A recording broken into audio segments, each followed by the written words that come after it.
Assalamualaikum warahmatullahi wabarakatuh.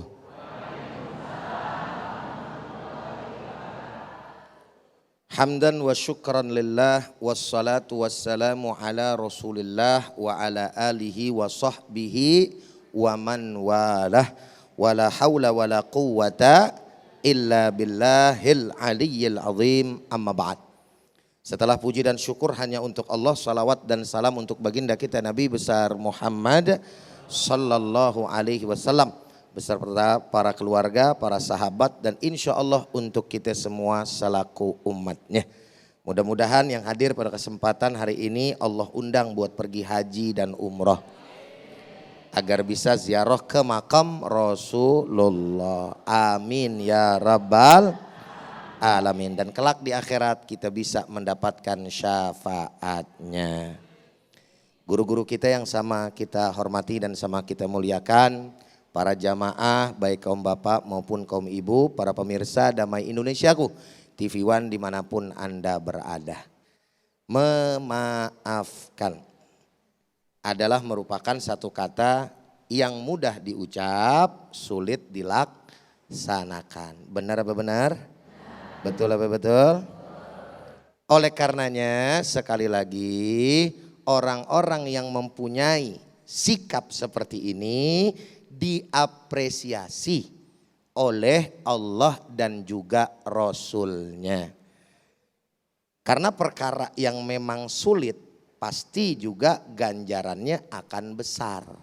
Makanya hadiahnya sorga. Alhamdulillah. Nah oleh karena itu ini masuk dalam ciri-ciri orang-orang yang dicintai oleh Allah. Alladzina yunfiquna fis sarra'i wal dharra wal kadhimina al ghaidh wal 'afina 'anil nas wallahu yuhibbul muhsinin. Shadaqallahul azim. Jadi ada beberapa orang yang dicintai oleh Allah Subhanahu wa taala. Yang pertama orang-orang yang menafkahkan rezekinya baik dalam keadaan sulit maupun dalam keadaan lapang. Benar apa enggak Bu? Kalau orang bersedekah dalam keadaan lapang gampang apa susah? Assalamualaikum. Masih hidup apa kagak ini orang? Jawabnya kompak dong. Gampang apa susah? Gampang itu juga bagi orang yang mau. Iya, bagi orang yang mau. Kalau yang kagak mau biar kata kontrakannya 100 pintu. Sampai budek susah urusannya, betul nggak? Orang berakhirnya setengah mati kan begitu ya. Tapi orang-orang yang mau aja itu juga punya ujian. Dalam keadaan lapang dia bisa, tapi dalam keadaan sulit dia punya ujian. Nah orang yang dalam keadaan lapang dan sulit dia punya yang namanya keinginan untuk bersedekah, masuk kategori orang-orang yang dicintai oleh Allah. Alhamdulillah. Yang kedua adalah orang-orang yang bisa nahan amarah. Ini kan susah-susah semua nih. Kita kalau lagi emosi tinggi kan luar biasa, betul? Sampai-sampai kita bilang, lah sabar sih sabar. Sabar kayak ada batasnya, begitu katanya. Betul gak? Padahal yang namanya sabar ada batasnya apa kagak? Ada apa kagak? Tapi emosian apa kagak? Lalu kemudian saudara hadirin, wal afina 'anin nas, ini masuk yang tema kita. Yaitu orang-orang yang memaafkan. Masya Allah. Yang ngomong aja nih belum tentu. Yang ngomong, Assalamualaikum. Yang ngomong belum tentu. Ngomongnya sih mah gampang. Ustadz gitu ya, kata orang. Tapi ngamalinnya ya kagak ustadz kagak orang biasa mah. Mesti yang namanya pakai latihan. Maka oleh karena itu kita paksain untuk apa? Mampu bisa memaafkan orang lain. Kenapa? Kalau kita mau masuk dalam kategori orang-orang yang dicintai oleh Allah Subhanahu. Alhamdulillah. Selanjutnya orang-orang yang memaafkan orang lain juga dimaafin sama Allah. Makanya di dalam satu hadis dari Hudzaifah, beliau pernah mendengar baginda Nabi besar Muhammad SAW bersabda, panjang dah tuh hadis, saya ceritain aja secara bahasa Indonesianya. Di mana ada orang didatengin sama malaikat pencabut nyawa. Siapa itu malaikat pencabut nyawa? Israel. Terus ditanya sama Israel, ente punya apa amalan yang bisa menyelamatkan ente? Nggak ada apa-apa katanya. Coba pikirin lagi. Nggak ada, coba pikirin lagi. Akhirnya saya nggak punya apa-apa amalan. Saya ini pedagang, jual beli. Nah saya cuma biasanya kalau orang-orang yang mampu saya kasih kesempatan kalau dia ngutang. Artinya itu orang kalau misalkan temponya udah jatuh tapi belum bisa melunasi utang, saya kasih kesempatan ntar lagi nggak apa-apa. Sedangkan ada orang yang kagak mampu ngutang nih sama saya nih, dia kagak mampu, saya bebasin, saya maafin.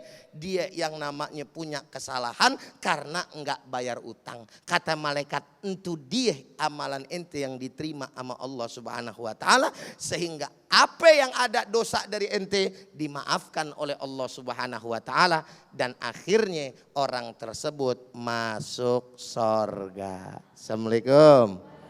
Assalamualaikum. Enak apa kagak? Enak apa kagak? Susah apa gampang? Nah itu masalahnya. Ada orang ngutang begitu, kalau pakai hadis nih, kadang-kadang yang mikir susahnya nyari duit kagak mau pakai. Kalau yang namanya orang minjem duit, lagi minjem duit nih, ilaha illallah, tuh muke ame ngomong lancar bener. Bener apa betul? Bener apa betul? Kagak pakai diajarin drama sama sinetron, mukanya melas. Tak gampang dah bang, gue ganti bang. Ya Allah, anak gue lagi bengek, butuh ke dokter segala macam bla bla bla. Giliran yang namanya temponya datang, bayar, punya ilmu sakti. Apa ilmunya? Ilmu ngilang, betul nggak? Bener apa bener? Tapi kalau misalkan mau maafin, Allah Ta'ala kasih tuh. Dan yang kemudian terakhir, saudara hadirin, orang yang memaafkan nanti kelak dia akan mendapatkan ketenangan. Betul nggak? Orang kalau dendam, nyimpen yang namanya amarah, udah pasti yang namanya hatinya pegel. Enggak pernah tenang karena mikirin orang yang didendamin. Betul lebih benar? Maka sebagai penutup, orang yang memaafkan selain dia juga tenang, dia akan mendapatkan ridha dari Allah Subhanahu wa taala. Karena tidak ada yang dia cari dari memaafkan orang lain kecuali hanya ridha Allah Subhanahu wa taala. Insya Allah. Terima kasih Ustadz Jailani Ujai yang telah menyampaikan nasihat dalam kesempatan kali ini. Memang benar apa yang telah dijelaskan tadi, memaafkan mudah untuk diucapkan tetapi ternyata susah untuk dilakukan. Tetapi insya Allah dari ibadah saum yang kita kerjakan baru saja beberapa saat yang lalu tentu saja akan meningkatkan kualitas hati kita, terutama kedajaman hati kita, kelembutan hati kita untuk saling memaafkan. Tetaplah bersama kami, Damai Indonesiaku spesial Idul Fitri tentunya yang dipersembahkan oleh Sarung Wadimor, tentu sarung kita. Pemirsa, saya masih bersama ibu cantik, ada 2 orang di sebelah saya. Dengan ibu siapa ibu? Saya Sri Hendrati Julkarnain. Ibu Sri. Iya. Saya Ibu Yayat Haryati Jumarudin. Baik, ibu tidak mudik lebaran ini bagaimana perasaannya? Mangga ibu. Ya cukup sedih sih. Cukup sedih sih nggak pulang karena apa boleh buat di sini juga ada anak-anak, ada cucu, ada mantu. Jadi kita kan juga selalu berkumpul setiap hari kedua. Jadi ya sayang juga sih adik-adik di kampung, terutama karena saya yang tertua dari keluarga. Jadi itu ya sedih sekali juga mereka saya nggak bisa datang. Baik. Kalau saya karena saya bahagia, tetap bahagia di hari yang fitri ini karena anak-anak saya, cucu-cucu dan mantu semuanya datang ke rumah berkumpul dari daerah, dari mana-mana mereka berkumpul bersama di rumah saya dan mengadakan sedikit selamatan lah karena kita sudah selesai melaksanakan puasa Ramadan. Ya baik, mungkin kalau perasaan sedih itu wajar ya, tidak seperti dahulu yang mungkin masih ada orang tua sekarang sudah berkurang anggota keluarganya, tapi tetap tidak mengurangi rasa bahagia sekali lagi ya di saat lebaran ini. Baik, ada yang mau disampaikan dari Ibu untuk keluarga dan saudara yang di rumah? Silahkan. Kepada anak-anakku, cucu-cucu, mantuku dan adik-adikku serta semua keluargaku, saya mengucapkan selamat hari raya, kita berkumpul dengan bahagia, kita saling berkasih sayang dan jangan lupa kita saling memaafkan semua kesalahan yang telah dilakukan. Adik-adikku semuanya yang ada di Masamba, Palopo Utara, Sulawesi Selatan, kakak sangat bersedih tidak berkumpul di kampung, karena apa boleh buat, kakak sekarang sudah berkeluarga juga, walaupun kakak tinggal sendiri yang tertua di keluarga, namun kakak juga punya keluarga sendiri, ada anak, ada mantu dan ada cucu. Tapi kita saling memaafkan, kakak mohon agar kakak dimaafin, mohon maaf lahir dan batin. Masya Allah, terima kasih. Ya pemirsa, kita masih akan mengikuti segmen berikutnya. Tetap bersama kami di Damai Indonesiaku Spesial Idul Fitri.